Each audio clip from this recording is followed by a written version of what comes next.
Like the other thing that happened for me emotionally, oh, we got a big friend come in. Hi. We're at the dog park, so Wow, what a that is big boy. dog. This is what's his name? Thanos? Yeah. Oh, hi, you are Thanos. Man. Hi. Oh my goodness. All right, so we're going to talk about decompressing, or no, what did I say? Processing. Debriefing. Debriefing. Okay, there it is. 7 months of travel. But we talked a little bit in the last video that we posted about the physical part of traveling, like recommending, like if you're thinking of traveling, here's some of our tips that we've, realized, trial and error. So this episode is going to be about the emotional side or the spiritual side? Mental side. All of that abstract / non-tangible things. We talked last time about tangible things, like places we visited, things that, travel with. But when I was talking to you the other day, I was like, let's talk about what emotionally it felt like to travel for 7 months. Because we did a lot of things most people don't do, I feel like. So let's rewind back to March. Okay. March 2nd was the last day of you working. Right. So it was similar to 2.0, all... 1.0 you mean? 1.0, sorry. Adventure 1.0, this is the second time we've traveled. All income sources were ceased except for the investments, correct? Yes. Okay. Yeah. So every dollar spent was vacation mode, so to speak. That was the way you thought it.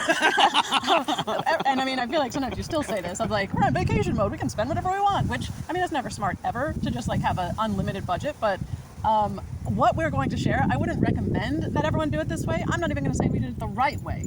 It's just what we chose to do. So we should do, I would say, probably a little bit of a backtrack before we... Even before March and before Just leaving? before then, we had stumbled on the human design. I mean, that's a whole nother like video kind of, Okay. but I mean, unless like, is there something that you feel that is relevant to the, yes, a lot of that human design, if you don't know what that is, I had no idea what it was. You had no idea what it was a year ago, but look into it yourself. That's a long explanation and we don't know enough to share enough. Not enough to even be dangerous. But are you saying though that it well, the one thing that, influenced no, something? it did not influence. It was, I was just going to say part of the emotional side I used that strategy, so to speak. Well, I can go further than that. I was working on, and some of the videos, being more of a stoic and that was prior to, responding rather than reacting. And so in the human design, what is it called? Philosophy? I don't know. Philosophy? Theory? Experiment? Experiment. Yeah.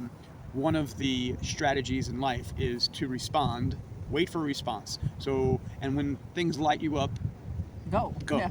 Well, So- and that is also going back to you come from, and we both do, come from an environment that we would have reacted instead of responded. Well, programming For and, sure. and life tends to program you to react rather than to respond. And this has been a gradual turning up the heat to this type of strategy in life. So that's probably a foundational for my emotionals, because when something would happen, I would light up and say, hey, like let's say for instance we talked about going on the Hellcat Jet boats. Yeah. That was fucking awesome. Right. And that's what I'm saying. Like, yes, I mean, so we spent a lot of money to do things. Right, but we experienced it, and so what? We did. And I think the part of the emotional side was that, oh shit, we're spending all of our money sometimes, we feel like. There's nothing replacing it. I don't think you think that without me bringing it up. Oh, so let's go. I don't think that at all without Yeah, you're just like, spend money, go ahead, who cares? We'll find more tomorrow, like the game of Sonic. I'm the one who brings up more things, which I will say, like March when we left, I was excited for something new. So Adventure 1.0, Adventure 2.0, which was this last one, both times they were like, we need a shift, we need a change. Yeah. We are feeling dead inside, we're feeling like we can't do this life anymore in this sense, not in the suicidal sense necessarily, but just in the, I'm overdoing this right now. And you were really tired and frustrated and kind of at a dead end. I would probably just say it that way, a dead end at your job. So we were like, let's just go. You know what? We have money saved. Let's just go. I spent 20-something years in my own company, which was a dead-end job, and not leaving. And I wasn't going to do that for somebody else. Right. So I will say we're getting faster at recognizing when we are finished over, when there's no more real growth in a position or opportunity, and we move on and shift much quicker. But for just emotionally leaving, what did it feel like the day that your last day of work? Because you quit, like your last day of work and us leaving and pulling out was all on the same day. Correct. Not that you quit the same day. I'm sorry. No. Like I gave your my last day of notice work and leaving was the same day. How did you feel? Extremely excited. I was ready to go. But at the same time, you think, did I check everything? what the hell? What could happen? Because in the situation we were in, we had the job gave us a place for our RV. Our expenses were paid. So correct. leaving there. Well, no, not our expenses. Our living expenses were paid. The motorhome. What would happen if the thing didn't start on that day, or all those things, emotions? Oh shit! Now you gotta eat crow or whatever. And now you're stuck here while all your old staff watches you. Anyway, but like emotionally. Okay, so you felt excited. Excited? I wouldn't say excited was the word, just ready. Like I felt pretty neutral about it. Of course, my brain, always thinking about money, was like, I'm not sure what we're gonna do, but I'm okay spending X amount of money of our savings, a certain percent, to go for X amount of time. So I, in my head, was thinking, oh, it's gonna cost $5,000 a month to travel around. That's what it cost us before. And let's do 3 months. That's the amount of money I'm willing to like spend here. Okay. That's where I was at when we pulled out. You weren't even thinking about any of that. I was on. So I'm like, okay, So I can tolerate this. I will say this: you had an end in mind. Yeah. 3 months. I did not have an end in mind. And this is probably new to you. I just assumed. No, I feel like you said it all the time. Travel. Like, let's keep going. I could seriously probably in the type of. Your turn. Throw the ball. In the type of lifestyle that we live, I could continue this as long as we could follow the weather, and that's basically what we did this year. So, like, the other thing that happened for me emotionally, oh, we got a big friend come in. Hi. We're at the dog park, so wow, what a big boy. Big dog. This is what's his name? Thanos? Yeah. Oh, hi, you are Thanos. Man. Hi. Oh my goodness. Okay, and back in action, that was Thanos. He was adorable. Oh big my gosh, German it's Shepherd. drooling all over the place. I'm sorry, a big golden retriever, I think Yeah. he was. But I don't even remember what we were saying. Just like the second thing. So money was in the mindset of like and that fear. So we're talking emotional, mental issues, not issues, but just things that come up as you travel and just like, oh my goodness, where are we going? Adventure 1.0. The first time that we left and we weren't sure where we're going, what we were doing. We just knew we were going to explore the Northwest and the mountains. I was struggling with just the unknown, the constant unknown. This time around didn't feel that hard. It wasn't as difficult because we'd already done it. So I just want to point out before you say anything that like everything's scary the first time it happens if you've never done it before. True. So traveling with no agenda, no house, no homeland, no network of people, like, and even the second time, no network of friends, no network of family to like, hey, can we come crash at your place? Like, we don't have that. So it is scary to go about that with no net. But the second time it didn't bother me as bad. Maybe a little bit of residual, but mostly it was like, okay, well, I already know what this feels like. I know what flying free and without a net feels like. Right. So I would say that besides like that, also I was in a space in March where I was just kind of over people. We had done a lot of videos, we had put a lot of work into stuff, and sometimes the only comments we were getting back were really rude, of just like, you know, that we were not worth anything and just shut up and go away kind of thing. And I was like, you know what, I think I just hate people. I said to you at one point, like, I think I hate people. This isn't even fun anymore. Like, you're putting this time and effort into sharing and what you think is important. And also Evolve was started, as just throwing that back out there, a place for us to just process our own growth while hopefully inspiring other people. But people were just being ugly, and I gave up. I closed every single social media channel I had. We did keep this one open, but I did not post after a certain point. So I just closed even whatever network of friends on social media I had. I didn't even want that anymore. I was like, God, let's forget about this. And having a career as a life coach, that is a little bit different when you say, I don't like people. Okay, well then what are you going to do for a living? So in my mind, I thought maybe, you know, when we traveled, I could coach because that's a remote thing you could do. But when you're in that harsh place of people suck, you're not going to coach much. Right. So for me, it was a whole season for months, at least 2 or 3 months of the first few months of traveling. Like, I didn't talk to people. I didn't make eye contact with people. I let you do all the, you know, talking and checking in, which is very against my nature. But I was hurt and felt really burned by the world of just like, you know what, F it all. I don't care anymore. And I think part of that mentality also made me not care what happened to us. Spend all of our money. Who freaking cares? And, you know, let's fall off a cliff. Who cares? Like, it just, and not that every day I had this deep sadness or remorseful, not morseful, what's the word for like dark? Morbid like outlook. I mean, we had so many good times. I had such great experiences internally. Like, I put myself personally and by choice put myself in a metamorphosis mode of like cocoon myself. That was the word I was going to use when you were explaining all this. You actually cocooned yourself, and it would when you say what you're saying about hating people or not hating people, but like disliking people. It's more just like that you get so hurt and burned. You've had enough. I have. It gave me the opportunity to actually care for people. Where I know being in a hospitality industry and service industry Yeah, all your you're life. right. Maybe you can relate to this. Maybe you've been in a service industry all your life, but just people suck and you hate them. It's all But been it's like, a fucking yeah, game. it's truly like we And so- shifted personalities Yeah. for a good like 4 months of the trip, because you were always someone that was like, screw people, you annoy me, get away. And I was like, oh my gosh, let me ask one more question because I really am interested. Like we flipped roles, and even like I said, for me not to make eye contact, what's a big deal? Yeah. Because I'm somebody who I definitely feel like I have a gift to know right away, just by looking at your eyes or being in your presence, like what's going on in your soul. And I just didn't want that. I didn't want anybody's life in my life. So really just cocooning myself. And I would say up until we were in the redwoods, maybe that's kind of when I was like, all right, I think I'm ready to come out now. But I came out very slowly. Well, when you say this, you were emotionally shut off from people outside of me and Mocha and the boy. So our family. I mean, it wasn't like you were in a cocoon and in this deep depression mode. So I wanted that. But I was or wasn't? No, it wasn't. Oh. But it forced me to have to, like you said, be a little more open and take care of. What the hell? Take care of the things that needed to be taken care of. Do you think that was good for you then? I would say that opened me emotionally up to start actually caring for people and seeing. And you metamorphosed internally. I metamorphosed in a different way. So what would you say? Like, explain what that means for you. Why do you say that?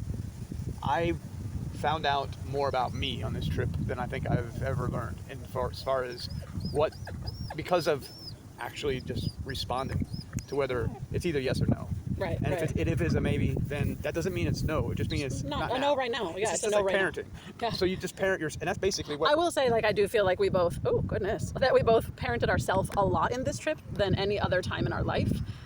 Just that, I don't know, because our network was so small and there was nobody to bounce things off but ourselves and one another. Most of the time we were struggling to find internet, and not that it was not available. I shouldn't say that. Because it was not available, not because we couldn't get to it. And or just low quality. You're up on the top of a mountain somewhere, and there is really Yeah. much, not even cell coverage sometimes. So, yeah. But I think just like taking that space to really, like I said, parent ourselves. I had a lot of journaling. I did a lot of inner dialoguing and self-assessing in a way that, I don't know, a depth I don't know if I've done before. And I think, here's what I think, just looking 7 months back now of like, well, it's been more than 7 months, but like the 7 months of travel that we took is, I think that I really needed that. I think there's so many times in our life that we're just avoiding what's really deeply buried by all the stuff that distracts us all the time. And I had nothing and no one to turn to other than myself to process stuff. Right. So like just being able to sit with yourself and think about this stuff. So I'm not saying that I think we have it all together at this point and like, we're all good and everything's great, but I do feel like myself, I can say we came a long way. I came a long way. You're only 4.5. Oh, wow. That's what I get. Well, That's a long way. We just heard someone say like return yourself to your default mode, which is 4-year-old self. But what he was referring to is all the programming we get prior to becoming, after 4 years old, we become someone else's idea of what they want. Right. So yeah, I mean, you're not totally wrong. Oh my God, the wind is ridiculous today here. But anything else that you think like emotionally you had to address while being out there and out and about that you really felt had such an impact that you still live that way today? So that's a good question about what other emotions I may have, because that has been pretty much the theme of this last 7 months is Emotions? determining whose emotions they are. Yeah. Because all of us, I mean, so there's a lot of things that have happened politically in the last 7 months while we've been away. Well, I'm not going to say what, but the pendulum effect that draws us into this thinking, and sometimes I have questioned myself now. Whose thinking is this? Right. Whose emotion is this? Whose emotion is this? Because I got hooked by the emotion. And here's an example. I am right now scrolling through and being hooked on the Air Force and these pilots, man, and how they got their little crew before they get into their and then they do the salute, and then and it gives me, remember Top Gun, the whole shit going on. I was really emotional, but I wanted to be a pilot when I was a kid, and I could go model airplanes, and I could tell you all. So that's got my hook. So when he watches these videos, I can like look over and I know he's already crying about it, thinking about it. He's almost crying now. That's not true. I don't cry, but we're not bearing our emotions. that's not my emotion. It's fun to have, but the first step is recognizing whose emotion is this, and then do I want to add to it? And there's some righteous emotions you should have. I mean, someone's kind of attack you or whatever. I mean, or you really have a drive that you want to dig into something. But if it's not your emotion and you're just, I mean, and that goes from the job you have to the environment, even your spouse or your partner that they have a hurt and you're absorbing it, and it's you have to parent yourself. And that's where I'm going to piggyback on that. You just said your partner and stuff, and we just we're listening to some acquaintances that on social media that we follow and like, and we get to interact with them and comment, and that was one of our questions of just like, having those emotions. And she had a really good point, and she's like, the best thing for you to do, and I want to pass this on to anyone else, like I think it's great advice, is get 15 feet apart at least and 15 minutes apart, especially when you're in those high emotional moments and when you're in a tight space like an RV and traveling full time, or maybe you're in a small house, or maybe your coworker who's cubicled right next to you. Like, get 15 minutes away for 15 feet at least apart, because you just get so entwined in one another. And understanding emotion is frequency, like, so this frequency, you're both emanating back and forth, and if someone's adding to it, now you've created this big ball of energy. Like, just backing away is just a really great tip. I think we did that a lot on the trip when we needed space. It's true. I think wanted to go for a walk, or we do something like that, but recognizing whose emotion it is. Even, especially your significant other, the persons that you are closest to, but even in where we had to interact with other people, and they would have, it's like, wow, all of a sudden now that I would question each and every emotion that came up, you find yourself like, that's not me either. And you're like, what? And your lack of disagreement is agreement to people sometimes. So silence can be agreement. Silence can be agreement, but it's like. But I mean, these are just tools that I feel like that we got to learn in such a secluded way that when you come back into society, it'd be like if you got rid of electronics or TV or internet for a period of time and then come back, you kind of are like, ooh, is that what everyone's watching? Is that? I remember when we didn't have Chick-fil-A for a long time, and then we went back to it and we're like, oh, that's so salty. Like, when you don't have something, you can kind of see the preservatives that are, or the things that are forced into there to create a certain reaction or response. So when we come back into society, like the times we were out and about in the mountains or the wilderness, and then we come back in and it's like, oh wow, people are kind of emotional, people are kind of irrational, people are kind of, and if we're not careful, we can pick it back up and think it's ours and be like, that's my anger, they're treating me this way. And really it's like, no, you ended up just getting sucked into someone's emotional thing. I think that so having high emotional intelligence, it's called EQ. Emotional intelligence is super important. You never heard that before? No. Oh, okay. EQ too. So like, that was probably a big thing, and whether it was spousal or the dog, whatever, sometimes you wake up and you're not happy, or you're over happy, or whatever, and I'm going to the extreme too. Why? Like, we were in a restaurant and somebody comes up and asks me if I want a Coke, and I'm like, yeah. Oh. I mean, so like, why do you have some? No, let me share a better one. We were just in a casino and just walking around having fun and like realizing all the things that, there's a bowling alley, there's a movie theater, and I guess you had never seen a movie theater in a casino, so you're like, oh my god, that's so odd, let's go watch a movie right now. And I was like, that's not your real self, that's just you're a little bit hyped up on the emotion of the moment. And you're like, I'm like, well, I would have sat down and played blackjack too. So it can be positive and it can be negative amounts of emotion. And that's where I'm saying, not only every emotion. I mean, just taking. But also taking that into thought too. Process. Is this my thought, or is this someone else's I have a Bible thought? scripture. You do. Can we stand up here? Stand up. My legs are getting itchy on the grass down here. Okay, go ahead. So I would say that if I could get the takeaway most about the emotion of this trip was parenting them, the emotions. Oh, okay. And finding out whether that emotion, or you said you started to say it was going into, you can probably cut all this out because this is not the point you left off on, right? This is not the point you left off on. Anyway, we were going into thoughts. Right. And so, is this your thought or is this someone else's? And how much programming we've had from childhood of, oh no, you have to be this way, you have to say that, you have to act here, you have to go there, you got to go to college, you got to get this job, you got to have these expectations.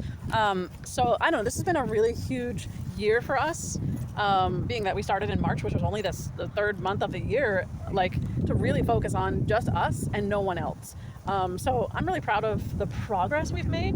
I know that we have a long way to go. You made the joke about we went from 4 years old to 4.5, you know, but how much that half really can be of growth is very true. Well, so celebrate all the little progress. A 6-month-year-old baby to a 1-year-old baby, there's a ton of growth there. Yeah, there's a lot of growth. So that's all for today. Unless, you know, we think of something else, we'll pop it on. But like, just wanted to share what happened over the last 7 months of our travel emotionally. Mentally, what did we go through and face, and what was it like? And we kind of compared it to the first adventure and such as well. But I don't know, I'm sure I would think of more things. Maybe we'll put it in the description if so. But if you're in a position of just like emotionally where I might have been back in March, where you're like, I hate all people and I just want to shut myself off, maybe you really need to. Yeah. Maybe you really need that space that's what I was going to say give yourself. earlier, just recommending one. If you can't get away for a long period of time and get out into the wilderness and just be alone, do that at least once a week or once a day. I mean, just as much as you can. Take 5 minutes, 10 minutes, do something. Stick your feet in the ground. Yeah, Get definitely. your nose dirty somewhere. Yeah, and give yourself the space to, you know, process, is this mine, is this someone else's? But I guess that's all for today. So, I mean, we're working on evolving in so many ways. We have a lot of things still to share, but we're also learning to not share them until after. We used to be someone who we learned it, we're sharing it right now before we even process it, and we're really trying to mature in that sense. So listen to you already sharing that you learned something. So you. Oh Jesus. Okay. All right. Well, that's all for now. Until next time, I hope that whoever's listening, you'll be evolving and working to improve yourself in every way, shape, and form. So have a great day.